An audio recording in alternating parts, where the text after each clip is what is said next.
Hello, my friends, and welcome back. The San Francisco Department of Public Health has recently hired Virgie Tovar to be a consultant on weight stigma and weight neutrality. Virgie Tovar is a self-described feminist killjoy that I've covered in the past who was getting upset at people for requesting a smaller piece of cake. She referred to it as a cake-related fat-phobic incident. Now, in a stroke of pure genius, the San Francisco Department of Public Health has appointed her some sort of position. If she thinks it's fat-phobic for me to request a smaller piece of cake, surely she'll have a bunch of other great ideas about health. Today, we're going to be taking a look at an article talking about Virgie Tovar's new position. Before we proceed, please click the like button so that I may apply comb to mustache.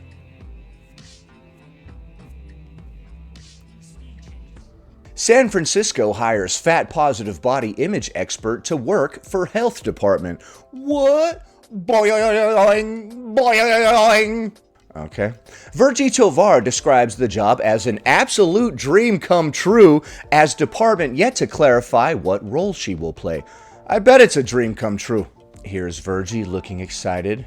Virgie Tovar champions weight neutrality. The San Francisco Department of Public Health has hired a self-described anti-weight-based discrimination expert to consult on weight stigma and weight neutrality. A self-described anti-weight-based discrimination expert. And that's credentials enough to get hired by the health department. Huh. Okay. Virgie Tovar, the author of You Have the Right to Remain Fat, I love that title, announced her appointment on Instagram, describing the job as an absolute dream come true. I bet. There's probably not going to be any actual work to be done, period, right? Alright, Virgie, we've just hired you as a consultant. What's your first recommendation? You all need to stop being so fat-phobic. Alright, we've made some changes to company policy to make the workplace more accommodating for people living in a larger body. What other suggestions do you have? Stop being so fat-phobic. Okay, we already got that part. This is day 2 now. What else you got, Virgie? Patriarchy. Fat phobia. Nah! Alright, we didn't pay her for more than like 1 day, did we? Because, like, we're already done. She just said stop being fat-phobic. That's all she's got. I hope we didn't put her on salary or anything. This should have been a one-time consult. Patriarchy. I'm unbelievably proud to serve the city I've called home for almost 20 years in this way, she said. This consultancy is an absolute dream come true, and it's my biggest hope and belief that weight neutrality will be the future of public health. Alright, she said like 5 times that it's an absolute dream come true, and I bet it is. I bet they're paying her a lot of money to do literally nothing. So that's also my dream job, to do nothing. It hasn't been panning out for me. The phrase weight neutrality refers to an approach which concentrates on a person's overall health rather than their body weight. Yeah, that was really groundbreaking, the way the health department hired somebody who's going to promote obesity. Even though we have plenty of data showing how dangerous obesity is. That's a very interesting approach, health department. What? This reminds me of the time the DEA was giving out crack. Oh wait, that never happened, because that would be dumb. Miss Tovar describes herself as a plus-size Latina author, lecturer, and leading expert on weight-based discrimination and body positivity with over a decade of experience. In what? Telling people that they're fat-phobic or whatever? I've been annoying people for well over 10 years as well, my friend, so I don't mean to dunk on you, but I'm kind of experienced as well. Can I add leading expert on XYZ to my resume as well? What? I guess that's why she got the job. She's like, I'm an expert on this, and they're like, you are? Oh, you're hired. Good enough for us. That's all the evidence we need. All right, San Francisco Health Department, I'm an expert in... I can't even come up with a lie for that. Just hire me. Damn it. I love how they mention that she describes herself as all of these things. They're not saying that she is these things. She is the author of several books on body image, including one called The Self-Love Revolution, which advocates radical body positivity for girls of color. Yeah, that's right. I pronounced it that way. As well as an erotic autobiography entitled Destination DD. I don't know what the DD stands for, but an erotic autobiography. Okay, all right, let's continue. Radical body positivity for girls of color. Okie dokie. All right then. It's so hilarious. You're all bigots. It's funny that they keep showing these pictures of her smiling, because I've never seen it. You know what I mean? Like, they had to do a bunch of crazy shit to prod this smile out of her face. They're like, pretend that all the skinny people have been executed.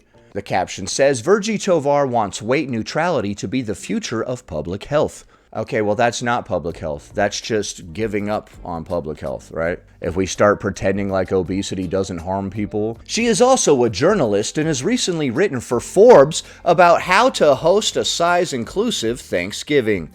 Oh, wow, Forbes. It is unclear what role Tovar will play within the department, whether hers will be a salaried position, and if the post is funded by taxpayer money. Oh, God help us. The San Francisco Department of Public Health was approached for comment. Ms. Tovar has described herself on social media as an unapologetically fat-positive feminist who fights against the weight loss industry, but not against the junk food or fast food industry. That's weird. You seem to be taking the side of the big guy, pun intended. Shh. Because the junk food industry dwarfs the diet industry. I don't want Ozempic. In a video posted by Project Heal, she spoke about how medical professionals had pressured her to lose weight since she was a child and how she had grown to distrust them. I really believed that this was about my health. I really believed my doctor was right, and so I was using the language of getting better, but I was actually deeply in the throes of Anna. Okay? We're doing this again. Okie dokie. We've got another fat activist that actually has a restrictive ED. That's very interesting. In July, she shared tips from a weight bias training course she had held for government workers designed to decrease stigma around food and bodies in the workplace. Weight bias training course she held for government workers?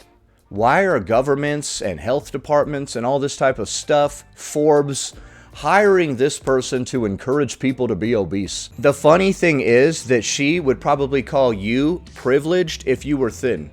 Even though you're working your balls off at a 9-to-5 job, you don't get to be a consultant and work for the government and get paid fat bank doing literally nothing, right? You're a consultant. She's like, hey guys, don't give each other a hard time about what we're eating. How much money are they paying this person to just say, don't be fat phobic or whatever? I don't know why you're working so hard at your 9-to-5 job, dude. Just go tell people that it's fine to be fat, and you'll get all these government jobs and make bank. Her advice included talking less or not at all about exercise at work. Really? Okay, so not only did we lose money by giving it to you, we're also annoying everybody at the entire office. These dudes want to talk about how they went to the gym, and you're like, You can't do that anymore because it might make Sally feel bad. What? This is when things just start to get ridiculous and you're just projecting your own insecurities. Other people aren't allowed to talk about working out? What? Hopefully whatever government agencies she was consulting for did not try to enforce that. You can't tell people at the workplace they're not allowed to talk about how they went to the gym. That's complete insanity, dude. Stop talking about the results of your IQ-tested work. Jim over there is dumb. You're making him sad. Like, what? F*** Jim.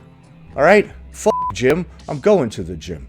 In a further post, Ms. Tovar held up a sign which said, I don't want Ozempic, sharing that she was offered free access to the weight loss drug, but turned it down because it would not solve weight bias. Yeah, it would. Who's going to be biased against you because of your weight if you don't have weight? I don't understand how it doesn't solve weight bias. Solves it for you, right? What do we care what it solves for other people? If other people want to stop experiencing weight bias, then they can take the Ozempic like I did, right? And I'm not saying that weight bias is right or you need to lose weight or anything like that. I'm just playing devil's advocate here. Like, the idea that if I lose weight, that won't solve weight bias for everybody else is really dumb. If I get sober, that's not going to stop all these other drunks from crashing their cars driving drunk. Like, yeah, they're going to have to stop drinking on their own. You know what I mean? I can't stop drinking for them. So just like this, it's an individual thing. Everybody's going to have to take personal accountability here. The look on my face when I get my dream job doing literally nothing. Self-described feminist killjoy. According to her website, Ms. Tovar also offers DEI corporate training days to tackle weight-based discrimination in the workplace and lists the Seattle Transit Agency and UC Berkeley among her former clients. Okay, so a lot of people have paid you a lot of money to say, stop discriminating against fat people, and it was part of the DEI training, meaning that you have successfully associated obesity with a protected class similar to race. San Francisco is thought to be among the first city health departments in America to hire a weight stigma czar. I hate that title so much. It comes after lawmakers in Massachusetts last year introduced a bill to ban weight-based discrimination. Yeah, they keep on passing all these really stupid laws about weight. If the bill becomes law, Massachusetts will become the second state behind Michigan to prohibit discrimination based on a person's height or weight. San Francisco Department of Public Health and Ms. Tovar were approached for comment. I guess they did not respond. All these laws to ban weight-based discrimination are completely useless. Good luck proving any of that. Unless somebody says, I am not hiring you because of your size, you can't prove anything. So it makes me wonder where this is heading. Is this heading towards a future where you're not allowed to fire people if they're above a certain BMI? I don't know what we're trying to do here, but it's goofy. Let's take a look at some of the comments beneath this article. By the way, this article is from The Telegraph, so most of these comments are going to be from people in the UK. Brad Nail Thumbtack says, the fat acceptance movement is the only movement where there's no movement. Doo-doo-doo. Joan Edelstein says, it's impressive that all the data supporting a need to address weight-based discrimination are right here in the comments section. Weight-based discrimination does suck, but not nearly as bad as diabetes or heart disease. Am I right? One of them is bad words that people said to us, and it hurts our feelings, and that definitely blows. But the other one ends our life prematurely. That blows even more. I'm gonna be skipping the ones that are just mean. I weep for the future. Her CV is as impressive as Rachel Thieves. I don't know what CV means. The standout line for me was reading that she's written an erotic autobiography entitled Destination DD. This is a whole new level of deluded. I was also taken aback by the erotic autobiography. I still haven't written my erotic autobiography. Stay tuned for that one. Claudia Palmer says, what a joke California is. Armando says, with over a decade of experience. Experience of what exactly? That was my question as well. I love when people just make up all these BS titles. And it works. I love it when it works. Like, she gets hired by all these government institutions. She's like, yeah, I'm an expert in weight-based stigma or whatever. And they're like, good enough for us. You're hired. Damn it! This is just crazy. I'm a stone overweight myself. For my American viewers, 1 stone is 14 pounds, but there's no way that I would promote it as a better way of living. I feel sad when I see how often our young people are overweight these days. It's one thing when you're much older, I'm 70 plus, but it's not great earlier in life. It doesn't look good either. Why do people even bother denying this? I don't know, Elizabeth. I would love to have a hit of the crack that these people are smoking, because it's good, Elizabeth. It's damn good. Nancy Hall says, no wonder California has a budget deficit, not only for her compensation for this new position. How much money can they afford for all of the medications related to obesity, such as diabetes and heart disease? When she is incapacitated because of obesity-related illness, will the taxpayers of California pay her a disability income? What on earth is next? Think advocating smoking will come back? Honestly, it kind of feels like that, doesn't it? Like, Barbara McNeil says, there is nothing positive about being obese. Obesity means a shortened lifespan, a host of medical problems, and the inability to perform many physical activities. Of course, obese people should not be picked on or shunned, but to celebrate obesity as a positive lifestyle sends a very dangerous message to young people who are obese. I agree. At a young age, they can't see ahead to the limited life they will lead if they become obese. And that's a great comment to wrap up this whole video with. I completely agree, Barbara. Obese people don't deserve to be discriminated against or treated poorly or any of that, but obesity should not be celebrated or encouraged because it is insanely bad for you and it leads to a host of other medical problems. It limits your mobility, it shortens your life, and the life that you do get to live is not going to be very happy because of the lack of mobility and all the health problems. So we definitely shouldn't be encouraging anybody to be obese. It's completely insane that the San Francisco Health Department has hired Virgie as a consultant or whatever. You could literally just go to her Instagram and read a couple of posts and know everything that she thinks about body positivity and fat neutrality. You didn't need to hire her. Like, what's she gonna tell you? She's like, yep, fat phobia is bad. Still, just like I told you yesterday, like, this is a salaried position. We need to hear that from her every single day. Okay, well, will you guys hire me? I'll be a consultant on the type of glasses that you guys should use to drink out of at your corporate meetings. I'll only charge you like $200,000 a year to do that, dude. Like, and I'll be on call almost all the time. You can call me about these glasses like damn near any time, dude. Hire me! So obviously I disagree with all of that, but what do you think? Is it completely insane that they hired Virgie Tovar to be a consultant on weight-based discrimination and weight neutrality?